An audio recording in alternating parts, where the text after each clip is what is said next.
Who's up next in the golden chair? Empowering solopreneurs with the tools and strategies to break into six-figure revenues. CEO of Sales UpRising, Katie Nelson. I am Christina Vidovich, the host of Women Getting Visible.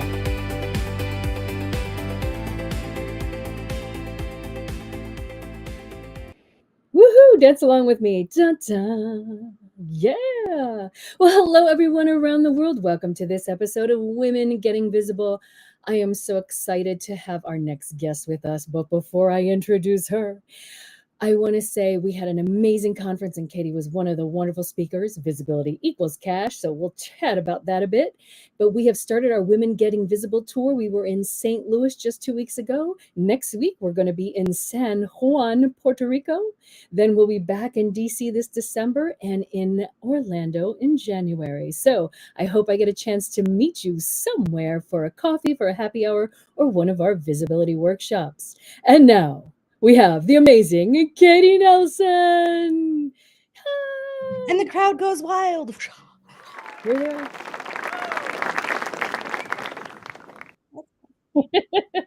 That's hilarious. All for you, Katie. All for you.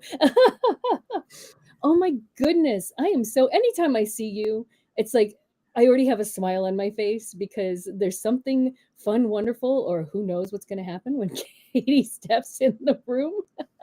All true. All true. She does not tell a lie. Oh my goodness. So let our listeners know where you're calling in from today and a little bit more about how you help women turn visibility into cash. Hey, I am currently calling in from Northern Virginia, although if you and I, I think you may remember, right after I left the Women Getting Visible stage, I left for a whirlwind that I just got back from on last Saturday. So we went on safari for 2 weeks. Then we were in Denver hosting our 8th annual strategic business planning retreat. And we've just landed back in the Northern Virginia area, apparently just in time for a cold front. It is so fun. But yeah, so that's what's going on here and how I help women get visible. You know, visibility does equal cash. And so I work with my clients to understand their goals. Maybe speaking is going to be a part of those goals, being super visible just in their space for their ideal client profile, their target market, their niche, so that they can become known, liked, and trusted, so that they can make more money, honey. Their business, you know, businesses only eat cash, Christina. I don't know if anybody ever told you that, but that's all businesses really care about is cash. They're The like, people who run them, it's different. Yes, but they're like a Pacman. Each one of our businesses is a Pacman, and those little dots are money. And we die if we're gobbled up by ghosts or if we have no more little pebbles to eat. So, ooh, that is a fun analogy.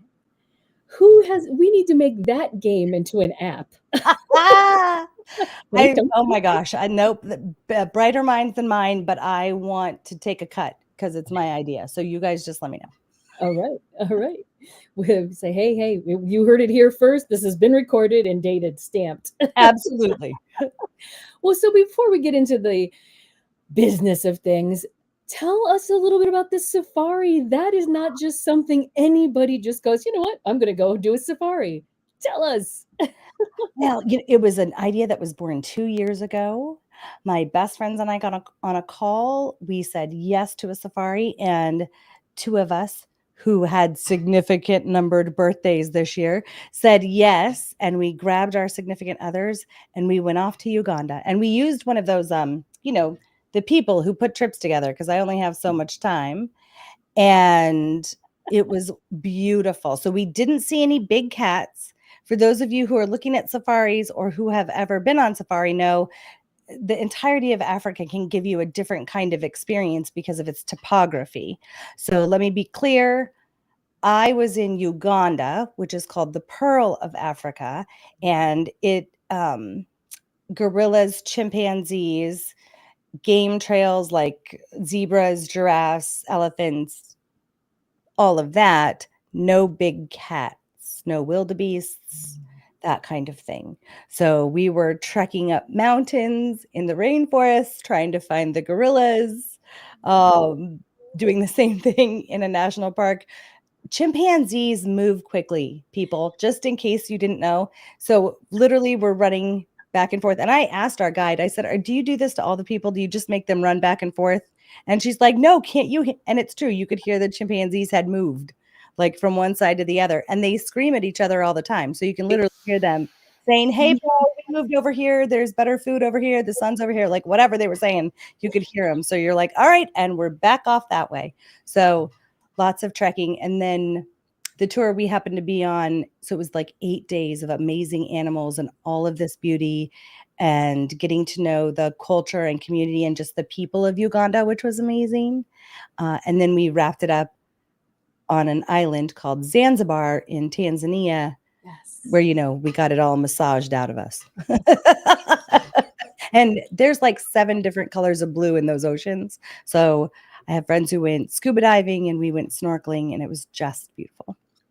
That's amazing. It's just, one of those trips of a lifetime. And what I love about those, not only do you have those memories to take with you forever, the awe that you have when you come back and you're just like, yeah, I'm going to keep this as long as I can, carry that in my, backpack with me. Absolutely. 7 years ago, my husband and I went to the Galapagos, and it's very, very similar, right? So just immersing yourself in a culture and the animals and the geography and topography of a place, it's amazing. Yeah. So after college, you went to Galapagos, and turning 30, you did your safari. Isn't it amazing? Yes, I had to do your math there really quick. Absolutely. Because every college student can afford that. So, and you've been running your business since you were a toddler. Right. Yes, and this is my 3rd one. So I started the other 2 in the womb. The womb. No, I am very proud to be a 50-year-old woman. I have 0 problems with that. My business is better because of my experience. I have no qualms with that. And nobody would tell me I act like I'm 50, Christina. So it's fine. Exactly. And that's absolutely 100% the fun of it. It's such a leash on life to say, you know what? Let's do this. Let's go. We can now be at a space where we don't have to worry about what everybody's thinking and doing. Not that that was ever a care or worry for you anyway, but we hit that place where we're just like, okay, this is mine, and I've got this time to go and do it. And now the extra finance to say, I'm going to go treat myself. So that's wonderful. So if we run our businesses right? Like none of us, I know of no one who started a business to say, I wanted a job. I was on a podcast where, I'm not going to name the podcast, but the guy really wanted my opinion on an argument that he had with Simon Sinek. Mm. And I said, by all means, tell me about your argument with Simon Sinek. I don't know. And he said, Simon Sinek says you have to discover your why, discover your passion and purpose, and then put that towards your business. And I'll be honest, I don't really agree with that. Mm-hmm. I think that, if you can do it, fantastic. But if you're 25 years old and you're starting a business, you may not have all of that fully fleshed out yet. You may be 50 and not fully have all that fleshed out yet. And I think that you can start a business without your passion and purpose being funneled through your business. You can start with just expertise and stuff you know how to do so that you can monetize it. At some point in time, there will be a space in place, especially if you're looking to be a micro business, no more than 10 employees, or even a solopreneur where your business can be bettered if your life comes together in a way where what you're putting forward is what you're passionate about, or you can link your purpose and passion to your expertise and what you deliver to your clients, right? So, and if you do it right, then you get to go on vacation. Oh, yeah. And I think that's such an important part. And it's one of the things from the very, very first time that I talked to you is being smart about how you're doing things. And so for me, the 2 things that come, and I had this conversation with somebody just the other night, and I said, I can't do something that I think of as a job because that's my mindset. If I'm thinking that I'm working, then I don't want to get up and do it. That's part of my life. So what I'm doing, I love talking to people, whether it was through dancing or now through podcasting and conferencing and all the things I'm doing with that. But also the other thought will come back to me in a moment. It does, depending on where you are there are pieces of our companies that we run, especially when we're smaller businesses, that we still own, that we look at as a job, right? So maybe it's doing my books. Maybe it's reconciling my books. Maybe that I'm like, oh my gosh, I'm exhausted because I have to find every penny every month. Oh my God, I just don't want to do it. I'm exhausted by it. So those are the things that we work really hard to create a plan around so somebody else can do them. The goal is to create a place and space where we are working within our genius zone, your genius zone being the thing that you can do. And it's like breathing. You could almost never take a break from it. Yeah. Right. Like you with podcasting, like me with helping business owners become more monetizable, getting more money so that they can elevate, right? This is where our passion and purpose meet our expertise. It's amazing. Oh, absolutely. And it's fun because for me too, part of building my business has been around lifestyle. Because what do I love to do? I like to sit on planes and take myself places. I like to sit on beaches and watch the waves while I have my computer in my I mean, maybe, right? I'll be honest. I can't do it. There's a balance I've never been able to do. I think I've been at a pool with a computer once because I really like my pool time to be my pool time. I really like my computer. I don't need to bring my computer to the pool. Like, that's just too much for me. So I work really hard so that I don't have to. Now, if I had to, I would, but I don't have to. Yeah. Well, and that's the fun of it. We have all different ways, and we have to, as you know, do what works best for us. And there's no right or, I tell my clients this all the time. I'll scream it from the top of my lungs. There is no right or wrong. I'm sure there are plenty of people who are happy to tell you what is right or wrong about your business. I am not one of them. It is your vision and your business. Am I going to dig in and find out what it is you really want and then tell you whether or not you're going to make money faster or slower? Yes. You're going to make money faster this way and slower this way. Fair to middling this way. Yeah. And then you get to decide what you want to do with this business. Yeah. So with Sales UpRising, you said now that is your third entrepreneurial journey? Yes, ma'am. So how did we get here? I think there's a song called The Long and Winding Road. No, nobody wants me to sing. So I will just say that the title of, at least that's a line in the song. So the first two businesses that I owned were absolutely what we would call expertise, not genius zone businesses. I had been in professional services and staffing. I was great at it. I loved it.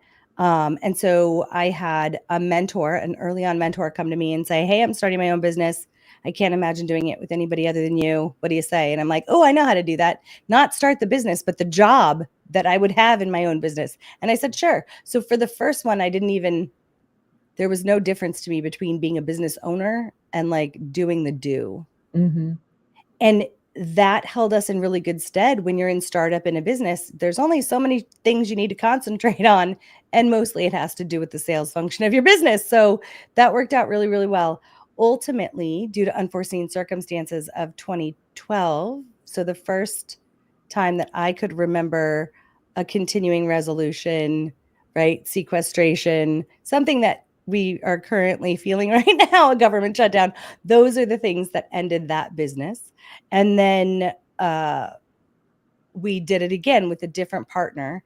I went with a different partner. I ended up growing that business to a $6 million run rate in under 3 years before we exited each other to start Sales UpRising. Wow. Yep, I've held a K1, a Schedule C for over a decade. Oh, that's incredible. And so what is your favorite part of what you do now with Sales UpRising? I mean, watching people make money, of course. Mostly, so it's a little bit right before that. Yeah. And in the middle of that and after that. And what it has to do with is the growth and empowerment that happens for my clients to get them themselves there, if that makes any kind of sense. Mm-hmm, So I just every year we host the strategic business planning retreat. It's a 2-day business planning retreat, and it's just for your annual planning. This isn't like a vision workshop where you're envisioning what you want for your exit plan or an M&A down the road. It's just, what do you want in the next year, man? I mean, we try to keep it super simple. And even then, it's still 2 days, right? So what are your big rocks? What are we focusing on? And in that event every year is my favorite part of what I do in my business. And that is watching people choose to do a hard thing in the name of what they know is what they want, right? So just because we want a thing doesn't mean we have the capability or the skill set or the grit, determination, or habits to get there. Yeah. This is what every business owner faces, right? Just because I want this thing, do I have all of that? How do I get all of that? What order do I get it in? Does there need to be an order? There are a lot of questions, people. And so to see my clients come to the realization that, oh my gosh, I have such a big aha that this is how I can do this, and this is how I'm going to do this to move the needle forward for my business is fuel for me for days. Because at the end of the day, Christina, if I can, every single solopreneur or micro business that I support and that I can get to make the checks that they need to make is better for every single one of their households, for them, their households, their kids, therefore their communities, right? So I'm just a pebble. And that's my favorite part. Yeah. It's just amazing. How does someone even bridge that conversation? I mean, is it nerve-wracking to be going, yeah, I'm revealing myself. And we may have even chatted about this on another podcast in the group, the opening of the kimono and saying, I really am not ready to talk to anybody about my finances because nobody's ever taught me. I've been doing all these things myself. How do we bridge that and kind of get over that piece of talking about finances with someone who will say, hey, it's okay, and we can level up? Here's my hack for that. I don't care about your finances. As your business coach, and now hear me out, people. Don't throw in the towel just yet. At the end of the day, I care about your revenue goals. So it's a slightly different take on kind of the same thing. Yeah. But when we first work together, we're going to talk about your goals. We're not going to talk about where we're losing money and if we're mismanaging money and have you looked at how much money you've made lately, because that's inconsequential to the bigger picture. So I want you to think about what you want, which is inclusive of what you need, right? The number one most used tool out of 70 different tools in my program is a worksheet that asks, that helps you understand where you are in terms of your, where you are in the life cycle of business. And so many people have believed that they've gotten out of startup until you ask that. So the 2 questions you ask, right? So this is how it works. Does your business and do you make enough money from your business right now? Meaning, is your business profitable? And is it profitable so much that you get a paycheck that you can live off of, that it can sustain you? So the majority of the people would say, oh, well, no, either the business is paid for or my life is paid for, but maybe not both of them, right? Yeah. Right. Yeah. So the next question that you ask is, are you consistently making sales? And what does that look like? Are you consistently making sales? Do you make a sale every week, every day, every month? If the answer is no, you are in startup. Startup doesn't have anything to do with how long you've been in business. It doesn't have anything to do with the level of your expertise. People have a tendency to judge words, right? Startup is one of those words that they judge. And ultimately, you know that you're out of startup when you've generated 4 services-based businesses. You've generated approximately $250K, and your business is paying for itself, you get a paycheck, and you kind of know where your next deal's coming from because you've been able to identify your target market and you've filled your pipeline with your target market. So that's what it looks like to get out of startup. If you've been in business for 5 years and you haven't hit that, then you're still a startup business. I love the simplicity that you just spelled out right there.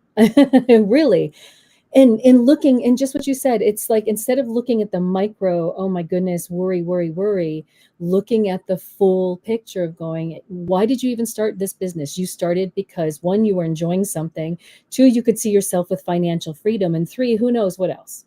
Right.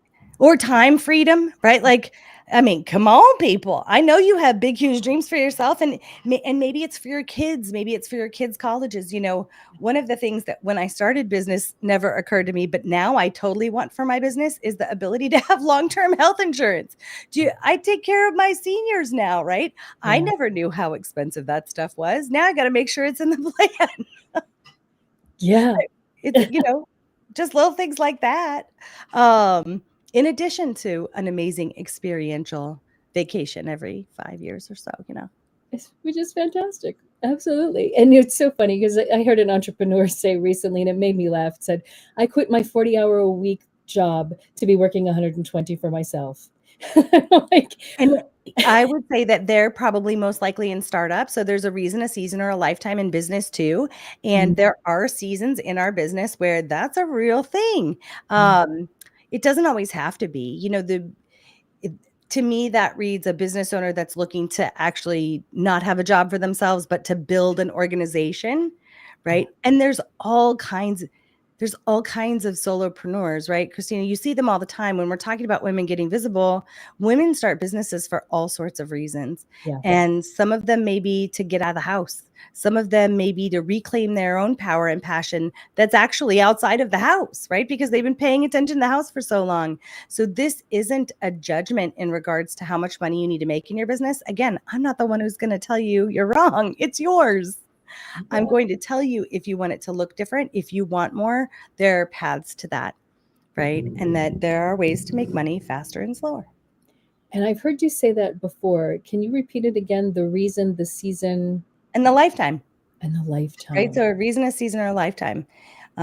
Your business shouldn't be at like, the reason why you're working 120 hours shouldn't be for the lifetime of your business. That is not a winning scenario. You're going to end up talking to some of our people who talk on stages about burnout. It's going to be really hard to come back from. You're going to be this crispy match that has nothing left. It's not a good look. So if you can, I can do anything for a period of time. You know, neurologically, my brain can do that successfully for a period of time. But after that, is too much, right? So a season, a reason, or a lifetime. A season, a reason, a lifetime. Oh, I will hold on to that one. So what's next for Katie Nelson? Where are you going with your journey? That's so crazy that you asked me that. Although I don't know why I didn't think you wouldn't. Sales UpRising is still going forward. I will be coming out with a book at the beginning of 2026. I know, speaking of getting visible, oh yes, we're gonna, it's an amazing collaboration with some killer businesswomen that I am so proud to be a part of. We all bring our own expertise to the exact same topic. It's a book called Speak Your Way to Sales. I'm so excited about it. I know. And then, I mean, I can't say too much, but I'm about to, in addition to Sales UpRising, I will be a franchise owner as an additional offering to my business, which I'm very, very excited to bring to the people. Ooh, so when all these things land, where you're going to have to come back on and share and tell. Okay. Well, hopefully I'll see you in Puerto Rico again, not in like a week, but in January for NAWBO's Leadership Academy, ma'am. If I can make it happen, I will. I have exactly. It's because I'm heading to the Philippines that time of year. You know, I'm all about being in sunshine. Yeah, I don't do winter. Last time I checked, Puerto Rico is pretty good for sunshine. At least that's what I hear. It could be a rumor. You'll let me know. No, it's not a rumor. Oh, it absolutely is. So, I have another question too, with women in particular. There's always that women undercut themselves. They put things on sale. They will give, oh, this is my friend. I'm going to give a discount. I'm going to. It's that people-pleasing piece that women do a little bit more that you're not going to see with the same with men. What do you say to women in general who are doing that piece? Love yourself more. I mean, that's really just, that's my off the top response. That Mhm. are you going to allow, do you like the idea of thinking that they're the ones who are ending your business? And you would never say yes, because it's you making the decision. So be stronger for your people, be stronger for you, be stronger for your business, love yourself more, actually believe in your dream. I just had we had such amazing things coming out of the retreat, and I run a Slack channel or whatever, where all my people talk. And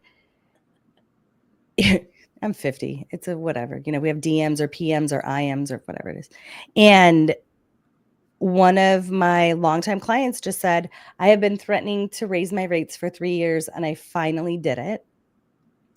And what she was saying it, one, so we could all say, rock on, girl, we're so proud of you, which we all are. Yeah. And two, she did it to say, and the only people that left were the people that I expected to leave. There was zero mad dash to like flip me the bird or run out or stop using me. Yeah. Everybody was like, yep, that makes sense. Cool. Rock on. Yeah. Yeah. So living with the fear of not discounting is much worse than getting over it faster. Yeah. Right. Absolutely. And valuing the work and the knowledge and the expertise that you already have, I think is so important. Absolutely. So listen to what Christina said. She said that you already have. So, so many, especially new business owners, come in with imposter syndrome or like a swagger, like a faux swagger. Like, I'm brilliant and I just got here. But what they're really trying to do is be like, I literally just got here. I'm amazing at what I do, but I'm really hoping this can work. Right. And none of that in sales. So the name of my company is called Sales UpRising is because I am a long time, 30-year plus boots on the ground salesperson. First and foremost, I sell things. I sell people to other people. It's part and parcel of who I am because of the way that I see the function of sales, which is really just connection. The reason why, if someone asked, why do I think I'm so successful at it, outside of the tens of thousands, like I'm tipping point and then another tipping point, do the math on 30 years of working hours, people. It's a lot of hours of selling and being in front of clients and potential clients and all of this stuff. So I've got a level of expertise and comfortability with it. But first and foremost, I enjoy humanity. The reason why I would tell you that I'm great at what I do is because I want to connect with you. Like, I don't know what you sell. I don't know what you do, but I want to know what you do. Why do you do it? Tell me all about that. Where did you come from? What do you need? How can I help you? You can be a people pleaser and want to help people without also tearing down everything that you've built and want to build. Yes. And I love that when people get to know you, you remember them. And you remember little facts that I love because I know you've connected me with a couple of people. And you are so 100% right on of the like magnetic, boop, oh yeah, connections. Oh, it's fantastic. So somebody wants to get in touch with you and find out more about you, and yes. Not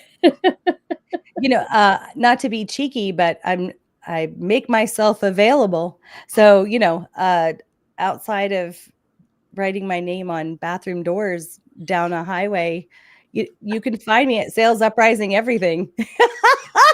At least I hope you can. I haven't gotten the feedback that those feeds are down. No, so Katie at Sales UpRising is my email address. If you want to get on my books, just send me a note. I'm available on LinkedIn, both for my company and my personal profile. I have a YouTube channel, so if you want to giggle and try and learn a couple of fun things about sales, you can go look at my 2 series on YouTube. But on LinkedIn, I have a request. If you want to join my newsletter, that's probably the easiest way to keep in touch with me, because I give you guys all the scoop about where I am, what I'm doing, what's coming up, what do you need, what do you want? Let me know. I'm very available. I'm one of those CEOs. And you will love Katie as much as I do. Don't make promises you can't keep, Christina. I am not for everybody, no matter what it looks like. I am hard driving. So you know what it is, you guys. The reason why Christina says that is because she's a very authentic human being. And my personal bumper sticker for my life is all love, no bullshit. And so if that's something you resonate with, then Christina is right. You will dig me. If that isn't, then we ain't going to get it along. Oh, let's see. Here we go.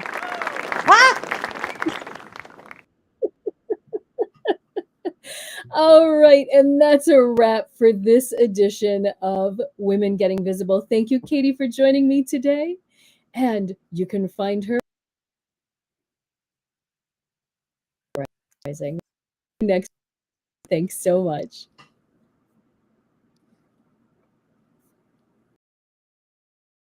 Who will be up next in the Golden Chair? Join us next week.